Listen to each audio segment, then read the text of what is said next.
Hey all, Splinter Snakeo here with another Customs Marvel Legends review, this time Dragon Ball Z in the 6-inch scale. Goku! Love this figure, it was so much fun to make. I've had quite a few over the years. My first attempt at a Dragon Ball Z Goku figure, I used a X-Men 2 Wolverine for like the trousers. I cut his little rubber bit of chest up to look like the vest, added some different arms. What else did I do to that guy? Gave him like some Spider-Man feet or something, I don't know. And I had some old Bandai, God I can't remember who made them, Dragon Ball Z figures. I literally carved open the neck hole and I popped it on. It was rubbish, to be honest. It looked terrible, but you know, it was one of my first attempts at a custom. Then I tried another one, which I just got a simple Mr. Fantastic out of the Fantastic Four Marvel Legends box set. I just put some cloth around him, paint job, Bob's your uncle, that was him done. Simple. Quite liked him at the time, but you know, I was just thinking Goku's, you know, supposed to be the world's greatest martial artist, and you know, he's constantly exercising, he's constantly got muscles, but he's never been massive. Well, let's see, one of his transformations. But anyway, he needed bulk, and that figure in particular had no bulk. It was slender, slim, did for the time, but now I wanted something different. So I went for the Marvel Legends, what wave is he? I don't know, Iron Fist. You can tell me what wave is. I'm just, as I said before, I'm kind of fed up trying to keep track of all these bloody waves.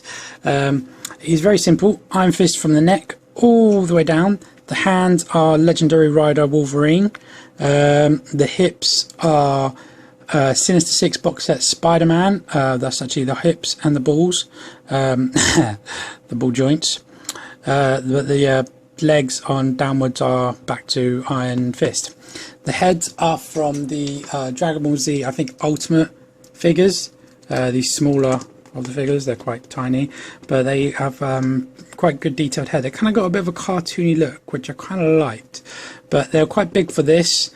But I think they work quite well for that. If I show you, put this on it, see, that's what the heads look like. I don't know why, but they look actually okay now. But they also look okay on him. Well, I think they look okay.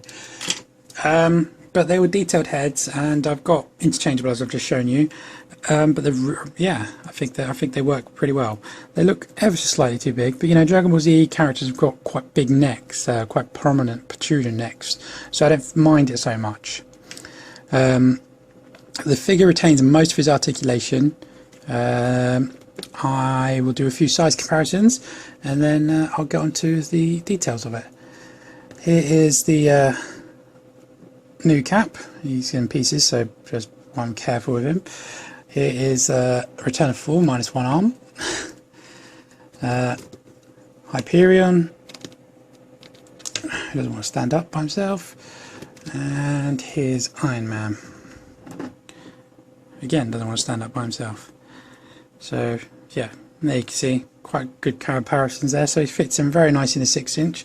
It's ever slightly shorter, I would say, which actually works because, yeah. Right, back to the figure. Never tried anything like this before. He has epoxy sculpt all over. Never tried anything like this whatsoever. Really enjoyed making it. I don't know if you guys can see this well, but I got some great detail, some ruffles in his clothes. Turn this lamp off, see if it helps. Yeah, can you see that? Some great ruffles in his clothes. I tried to actually mimic what he has in the animated series. It's very difficult to do. In his legs anyway, because he's always had the same kind of, I don't know, flap here and flap there. I tried mimicking it, but it's not easy to do, so I kind of just started winging it at the end. It looks a bit messy with the paint, needs a bit of a touch up, so bear with me on that, guys. I do apologise. Put it back on so you can see. But yeah, I mean, all in all, really great. The only real gripe I have is I accidentally went out and brought some gloss orange and blue, so you might notice like just here is a bit shiny. That was an accident, but I didn't have any more money at the time, so I just went with it, and then I spray painted in matte varnish, which I was going to do anyway, and luckily it cleared up for me, so yeah. Anyway, so as I said, it's got epoxy over these shoulders, so to match his little t-shirts and sleeves of his gi. He maintains his ab crunch, which I was very worried about losing that, because I do like my ab crunches, and especially for a character who's hunched over a lot doing his little power charge things, you know. So yeah, really like how this guy turned out. We'll do the articulation now. Right, so the head is on a peg, and it comes off for individual heads, which I'll show you in a sec. But it's got 360-degree movement. It can go back that far. It's hindered by the hair. The other heads aren't so much, except some of the Super Saiyan 3. Go forward really far, so look right down at people. He's got ball joint shoulders, but they're quite limited because of the, you know, their Iron Fist. They don't go much higher than that. Bicep swivel, double jointed elbows, good range there. Glove cut. Nothing in the wrist. Now this is a sculpted wristband, which I think came out really nice. Like how that came out. And as I said earlier, the hands are from Legendary Riders Wolverine, just smoothed out the claws, epoxied over to make it nice and flat. I think they're good because you can like an energy blast look still, or a fist. So yeah, as I said earlier, ab crunch, it's not brilliant, doesn't go back that far, but you can still get some pretty good flight poses, you know. Excuse the arm. But it goes forward quite nicely as well, which I managed to maintain. Nothing in the hips, nothing in the waist, sorry, because it's all epoxied straight over. And I've got a T-cut, which I said from this Sinister 6 Spider-Man. The ball joint, so that's our Spartan kick. Let's get my hand out of the way. And they go out quite nice, so you can get some pretty good kicks in that. Double jointed knee. Yeah, I'm aware the paint in there is pretty shoddy. As I said, I need to do it, but I just want to show you guys what this guy looks like. Nothing in the boot. Now, the actual joint itself, I believe, is about there, but I'm not a big fan of these, so you guys know. Now, he's got a point to there. It's so annoying when you're using your phone as a camera and people still keep calling you. Start doing bloody aeroplane mode. Right, I was going to the articulation. Sorry, guys. I got the knee, can bend to that. That's about it. You got a little bit of a gap there. Not nice, but you know, it's a bit blocky. But it'll do. It suffices. It's bulky. It's like I said, something tried. Ankle goes that far forward, that far back, and it's got a little bit of a toe pivot. Right. Anyway. Let's get this figure done. It's my 4th attempt at doing this review and people keep calling me, it's ridiculous. So I do apologise for the breakup. Right, the head, as I said, they just pop off. Pop goes the weasel. And here we have his Super Saiyan 1 head. Now, what I'm going to do, get that in. Now this head's got a bit of a couple of chips. Let's turn this off because it shows you the yellow I've used a lot better. It's creamy kind of yellow. I give it a nice gloss finish so it's all shiny. So I think that came out really nice. I like the yellow.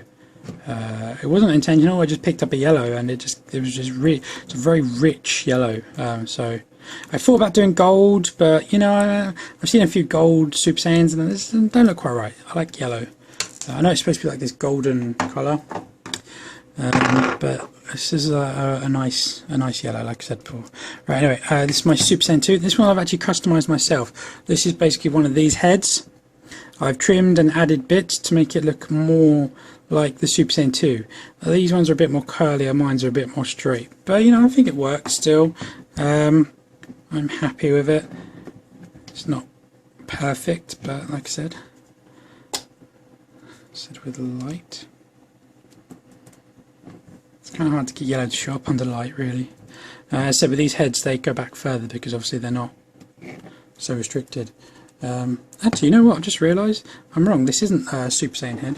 This is a standard head. Yeah, that tick there. This is his standard head with all that added. So I did the whole damn lot. Didn't even realise that. And finally,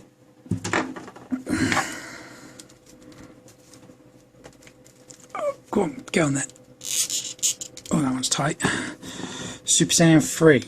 Now this head, if any of you've seen it, it doesn't come with as many points as my one do. I've added like quite a few of these ones, because it was quite gappy. There was a big gap here and a big gap here. That's what it fills out. This one, of course, is very hindered. That's what you get, really. But you know, it's what I got.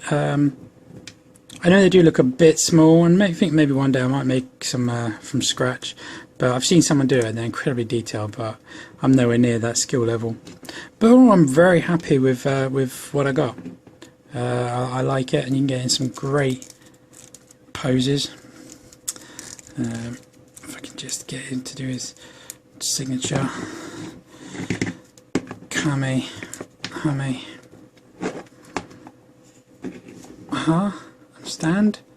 And stand. Maybe not with a Super Saiyan 3 here. Go on. You know you wanna. You don't wanna. Alright, sod it.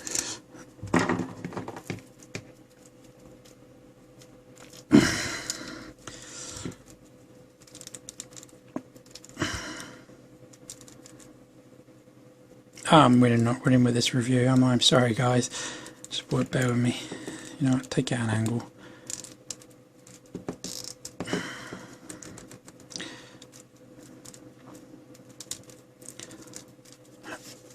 There you go, that'll do. Yay, we got there in the end. Sorry about that, guys. Anyway, yeah, you can get some great poses out of it. There's this Kamehameha. And yeah, thanks a lot for watching. Series a bit random and a bit scuffled. Like I said, all these calls keep throwing me off and confusing me. You forget what you've done up to then. But yeah, thanks for watching, guys. Let me know what you think as normal, and yeah, speak to you guys later.